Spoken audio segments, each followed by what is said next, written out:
as was said in court, there was a relationship between the defendant and a third party, and obviously that there was Miss Waxman was doing a good thing and trying to help people who have some significant addiction issues.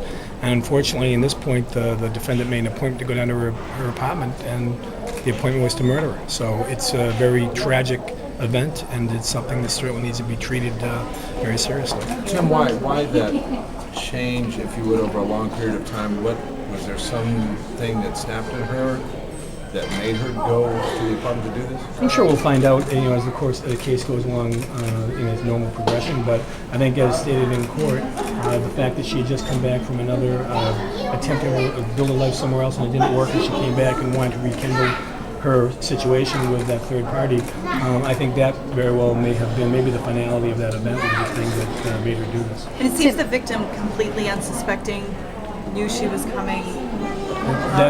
That's what it appears to be at this point, right? It appears that she knew the person and allowed her to come to her apartment, and probably we'll have to wait and see when we get the autopsy results. I think we'll have more information regarding the actual physicality of the injuries and exactly how that all went down, but we'll have to wait and see that. Tim, can you talk about that at all? I heard you say yesterday, blood was found in several rooms. Can you talk about how?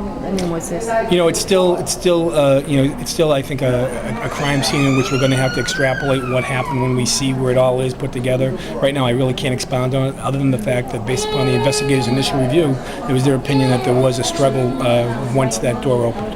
And a counselor for AA, was she her AA counselor or just a... I don't know the specifics of that. And Tim, John Darrell talked a little bit about lucidity. Can you talk a little bit about that? Was the defendant lucid when she came into the police department? I'm sure that will be a subject of debate as this case goes along regarding other issues that may be there. So we'll have to just wait and see with that. Is she on medication right now?